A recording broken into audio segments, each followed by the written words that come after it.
Radio Gabon, il est 7h.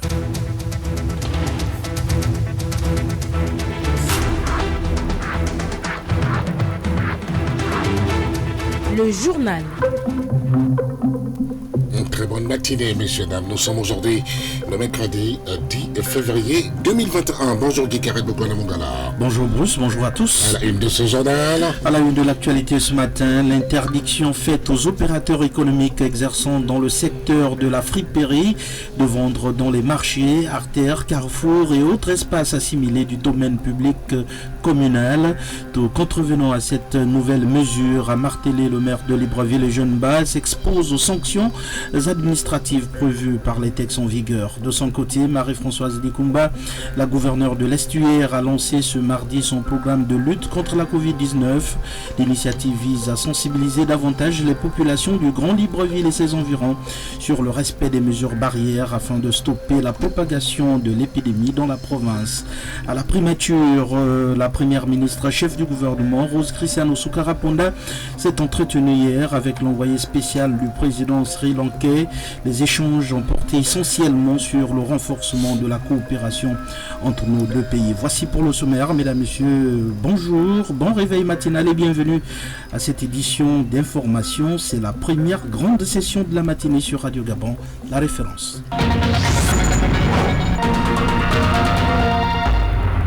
Le corps du journal, messieurs, dames, ouvrons cette première grande édition d'information de la matinée, Guy Carrel, avec des activités de la gouverneure de l'Estuaire, Marie-Françoise Dikumba, qui a lancé ce mardi son programme de lutte contre la Covid-19 dans sa circonscription administrative. L'initiative vise à sensibiliser davantage les populations du Grand Libreville et ses environs sur le respect scrupuleux des mesures barrières pour limiter considérablement la propagation de l'épidémie dans la province. Témoin de l'événement, Hamad Benievaka.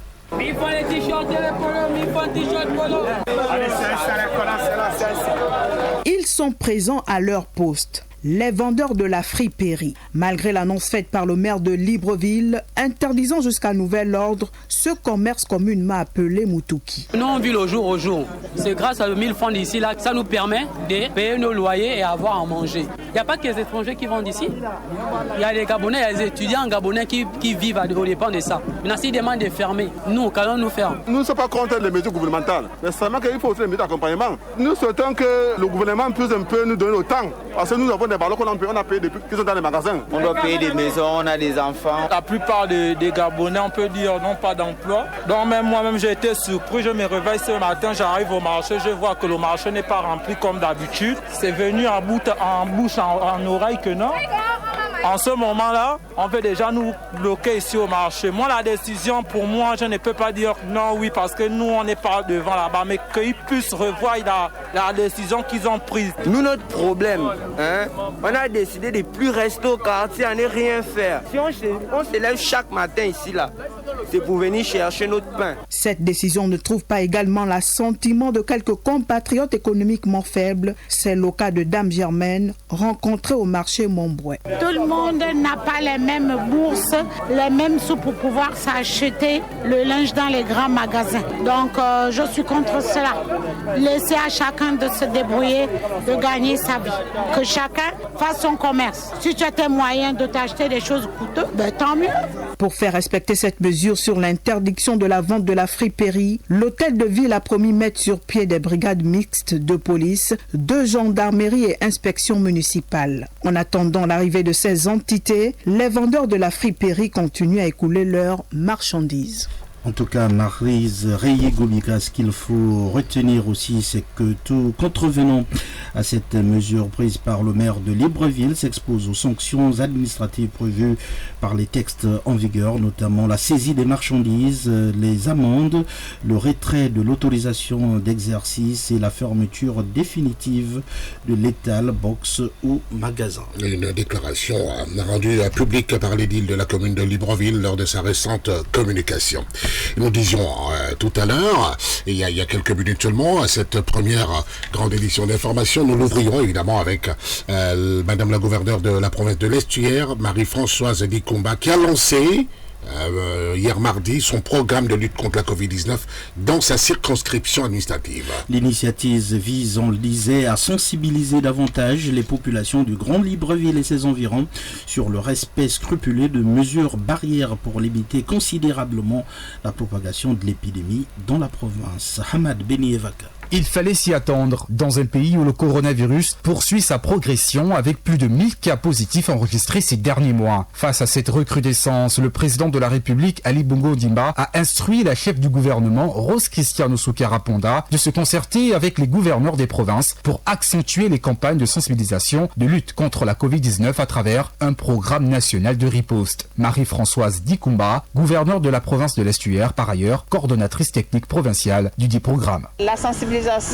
ne se fera pas qu'en une journée. Elle va se poursuivre avec les équipes de sensibilisation qui ont été installées, c'est-à-dire 3 par arrondissement sur l'ensemble de notre circonscription administrative, c'est-à-dire au niveau de l'Est hier. Donc nous comptons à peu près une quarantaine d'équipes qui ont été installées, outillées, formées et équipées. Ce que nous voulons, c'est réduire la tendance. Ce que nous voulons, c'est réduire le nombre d'hospitalisations. Ce que nous voulons, c'est réduire le nombre de décès parce que la province de l'Est hier est la plus touchée par cette pandémie. Le lancement officiel de ce programme national de riposte vient de poser ses valises dans 3 communes du Grand Libreville, à savoir Toum, Libreville et Ovendo. En parlant justement d'Ovendo, l'édile Jeanne Bagou promet déjà de mobiliser ses troupes pour mettre en pratique ses instructions. Madame le gouverneur sera encore ici. C'est après cette étape maintenant que nous allons nous retrouver, les adjoints au maire, les maires d'arrondissement et leurs adjoints, pour mettre en place des équipes qui sillonneront toute la commune. Parce qu'il y aura dans les marchés, dans les quartiers, nous avons les chefs de quartier qui sont là, qui feront partie de ces équipes-là. Mais les chefs de quartier, chacun se retrouvera dans sa localité. Mais c'est nous qui allons vers les quartiers pour qu'au moins qu'il y ait de rassemblement, pas au-delà de 30 personnes. Parce que nous allons faire du porte-à-porte, mais les marchés, sincèrement, nous allons mettre un accent particulier dans les marchés. Toutes ces places-là seront sillonnées par les équipes communales qui seront mises en place. Et pour joindre la parole à l'acte, dans ce programme de sensibilisation est inclus la distribution du matériel de riposte à la Covid-19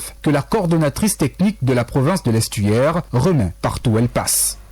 Et puis, pour être tout à fait complet sur ce gros dossier consacré à la lutte contre la Covid-19 dans notre pays, selon le médecin général Romain Chua, après avoir été déclaré positif à la Covid-19 au lendemain d'une contamination préalable, une réactivation du virus serait possible, Guy Carrel. D'où la nécessité d'observer donc les mesures barrières édictées par nos autorités et l'OMS, l'Organisation mondiale de la santé, qui s'inquiète tous de la nouvelle vague de contamination en Afrique et au Gabon en particulier. Pour plus d'explications, écoutons le médecin général Romain Chua du COPIL au micro de notre reporter Ryan Zingi. Il n'est pas démontré qu'il y a une recontamination. Par contre, il peut y avoir ce qu'on appelle une réactivation. Une réactivation du virus, d'accord? Mais ce n'est pas une recontamination. Donc, ce n'est pas forcément que j'ai réattrapé. La sensibilité du test n'est pas 100%. S'il est à 99%, il y a quand même 1%, on peut avoir des faux négatifs. Je préfère raisonner à l'excès que par défaut. C'est-à-dire, si on m'a trouvé positif, d'ailleurs, c'est ce qu'on fait la stratégie, je reste dans la positivité. Je ne cherche pas forcément à démontrer que je suis négatif, parce que si c'est un faux négatif, mais voilà, on se retrouve avec quelqu'un. Quand vous voyez que la mise en quarantaine est importante, et puis on refait le test. Voilà. Donc, de fois, on dit que lorsque 2 tests sont négatifs, là, maintenant, on va progresser. Donc, la probabilité pour que ce soit 2 faux négatifs qui se suivent est quand même très faible. Mais on s'assure quand même que le deuxième test est négatif, le personne est négatif. Donc, ça, c'est des situations que l'on gère parce qu'il y a toujours une petite partie, effectivement, même la charge virale, si vous n'avez plus assez de virus, donc elle peut devenir indétectable. Il faut avoir une réactivation du virus, ça ne veut pas dire que vous avez été recontaminé, c'est 2 choses différentes.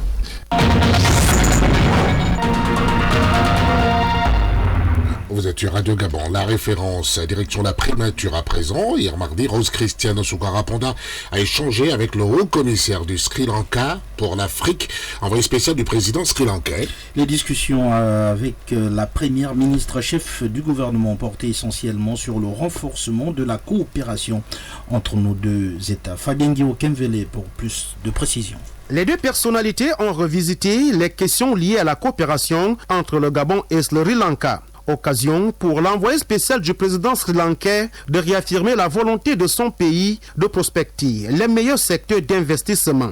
Vilupile Kananatan. Yeah, the purpose of visit is I came as a special envoy of Sri Lanka President. La raison pour laquelle je suis en visite au Gabon, c'est que j'ai été envoyé auprès du supérieur gabonais pour renforcer la coopération entre le Sri Lanka et le Gabon. Nous sommes effectivement présents dans certaines régions de l'Afrique et nous estimons qu'il est temps pour nous de promouvoir notre présence au niveau de l'Afrique centrale. C'est ce message que nous apportons, notre désir d'investir en Afrique centrale. Nous voulons intervenir dans le secteur privé. Nous sommes également présents dans l'agriculture et nous apportons un soutien en termes d'énergie. Nous voulons que l'énergie soit la plus démocratique, la plus populaire possible, que chaque citoyen puisse bénéficier de l'énergie. Et dans ce secteur-là, nous sommes déjà présents dans d'autres secteurs d'Afrique, notamment en Afrique de l'Ouest et en Afrique du Sud. Et nous voudrons revenir proposer ces offres-là à l'Afrique centrale, notamment en passant par Nous sommes prêts immédiatement à apporter cet investissement au Gabon. Nous sommes en relation avec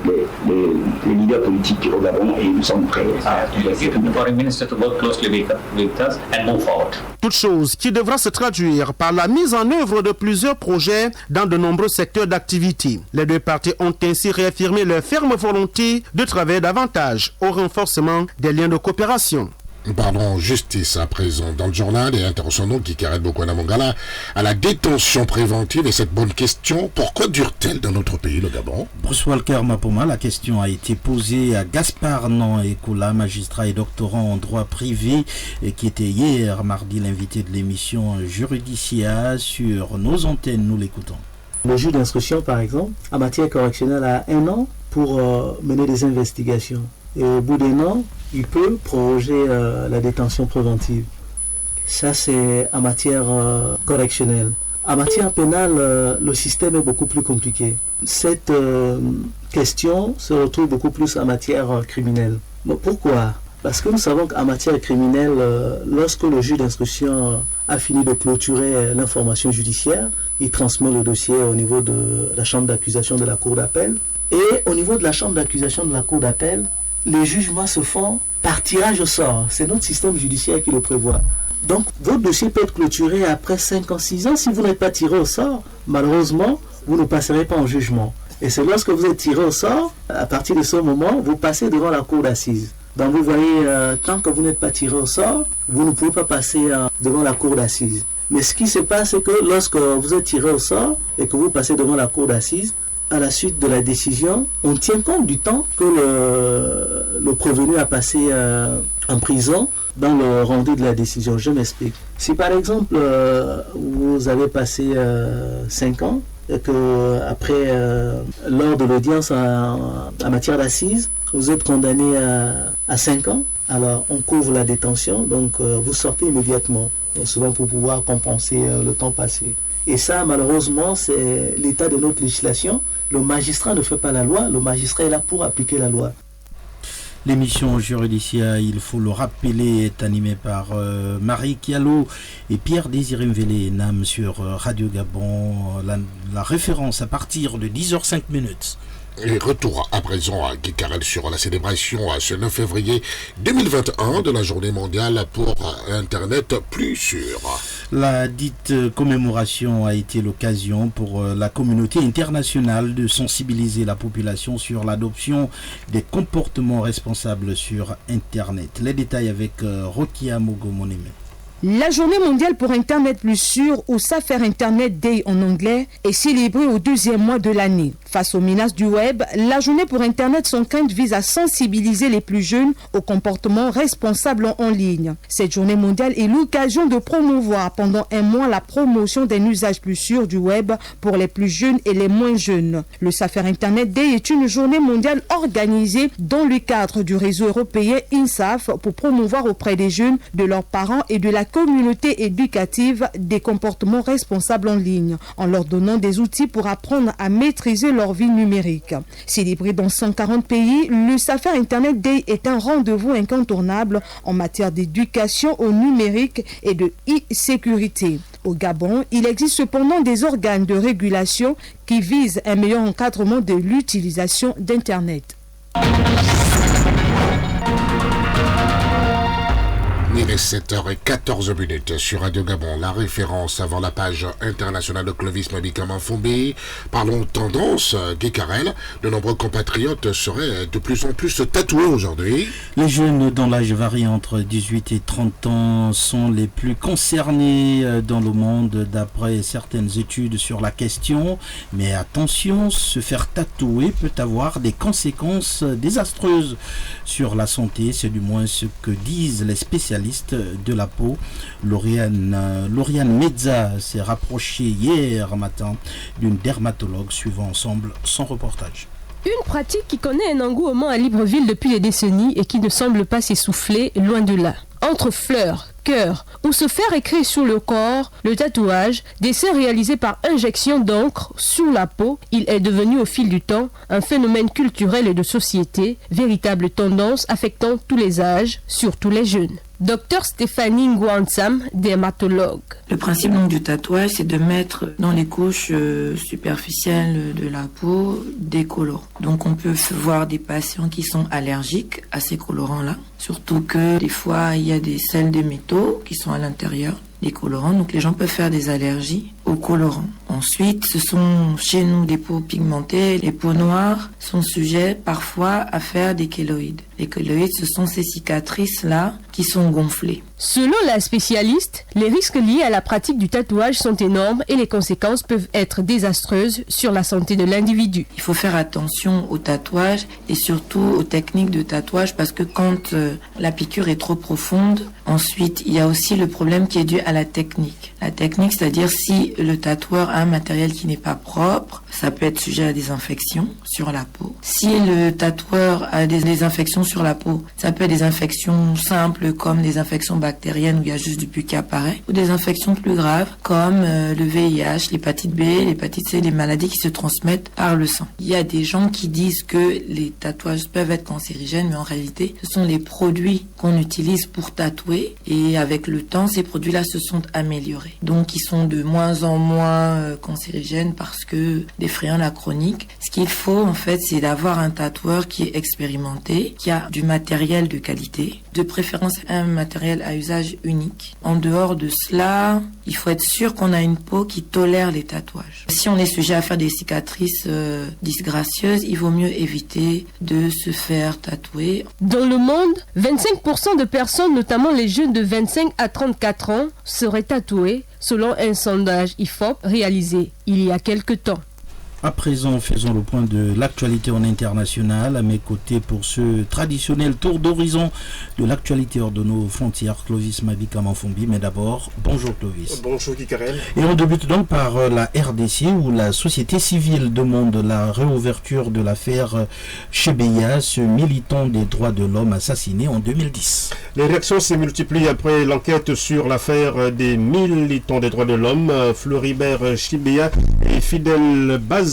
Rappelons que des hommes entrés, notamment deux policiers, ont témoigné à visage découvert et ont avoué avoir participé sur ordre. Suite à ces révélations, des organisations de défense des droits de l'homme demandent la réouverture de l'affaire. Traversons le fleuve Congo, nous voici à Brazzaville. On parle politique et c'est 8 candidats pour la présidentielle du 21 mars prochain. La Direction générale des affaires électorales a clôturé il y a 48 heures à Brazzaville l'opération d'enregistrement des candidatures à l'élection présidentielle prévue se tenir le 21 mars prochain dans ce pays d'Afrique centrale. Au total, 8 personnalités politiques qui ont notamment versé la caution de 25 millions de francs CFA prendront part à ce scrutin à 117 ans. Le président Denis Sassou Nguesso est candidat à sa propre succession et le doyen des candidats, il brigue un 4e mandat. Oui, candidat pour la présidentielle congolaise qui attend évidemment la confirmation de la Cour constitutionnelle au Congo-Brazzaville. Et puis au Sahel, la France appelle à un sursaut diplomatique et politique. Le Sénat français a organisé hier à Paris le premier débat sur la guerre au Mali face aux sénateurs il y a à quelques jours du sommet de Djamena où l'exécutif annoncera ses orientations. Rappelons que le ministre des Armées Florence Parly et le ministre des Affaires étrangères Jean-Yves Le Drian ont défendu le bilan de la force Barkhane et répondu à une rafale de questions sur l'avenir de l'opération française. Merci beaucoup, Clovis.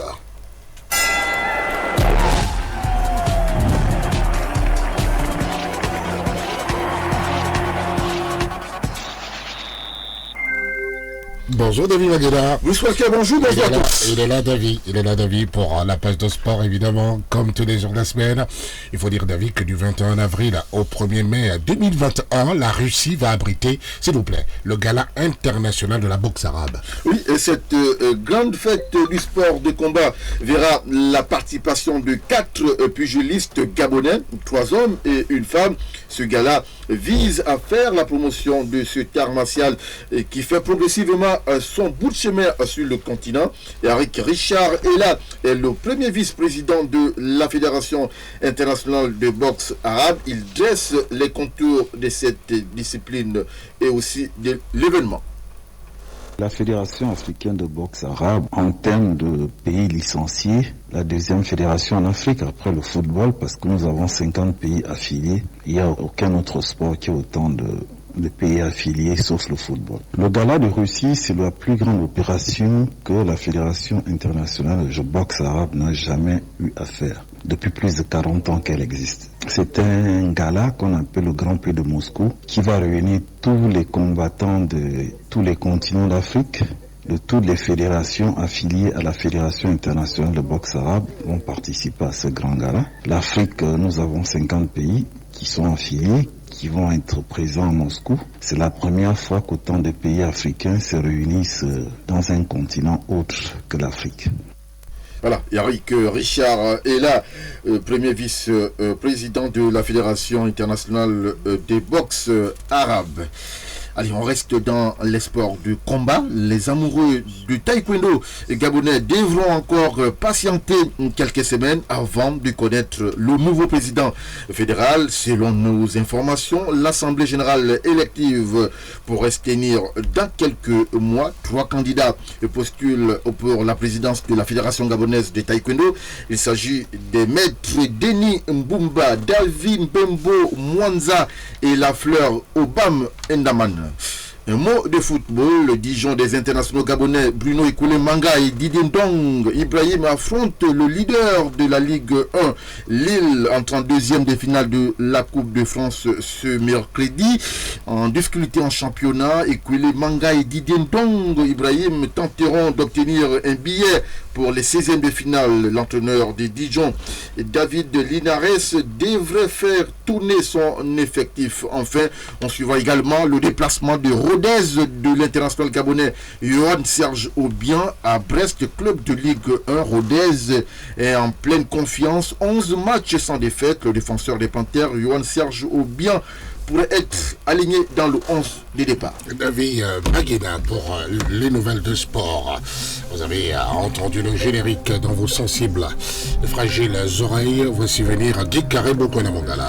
À retenir simplement l'interdiction faite aux opérateurs économiques exerçant dans le secteur de la friperie de vendre dans les marchés, artères, carrefours et autres espaces assimilés du domaine public commercial. Tout contrevenant à cette nouvelle mesure, a martelé le maire de Libreville, Eugène Mba, s'expose aux sanctions administratives prévues par les textes en vigueur. De son côté, Marie-Françoise Dikumba, la gouverneure de l'Estuaire, a lancé ce mardi son programme de lutte contre la Covid-19.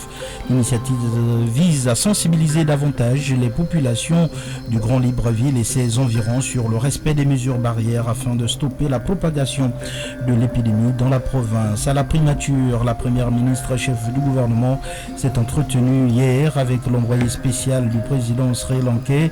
Les échanges ont porté essentiellement sur le renforcement de la coopération entre nos deux États. À la technique ce matin, il y avait l'incontournable Michel Bokango, à la réalisation Clovis Mabikamafumbi, à la collaboration rédactionnelle Bruce Walker Mapoma. La page des sports était animée à l'instant par David Maguena La Panthère. Moi je suis Guy Karel Bokwana Mongala. et j'aurai l'immense plaisir de vous retrouver demain dès 7h. Mais en attendant, je vous laisse méditer sur cette petite phrase des membres du COPIL. La meilleure façon de freiner la propagation du coronavirus, ce sont des gestes simples. Merci d'avoir été des nôtres et bon confort d'écoute sur Radio Gabon, la référence. Merci beaucoup à Guy Carrel, beaucoup à Mongala. C'était le journal. Merci de nous avoir suivis. La prochaine grande édition d'information est à 8h. Pierre-Désiré Vénédame et toute l'équipe de la rédaction matinale de Radio Gabon, la référence chez vous. À tout à l'heure.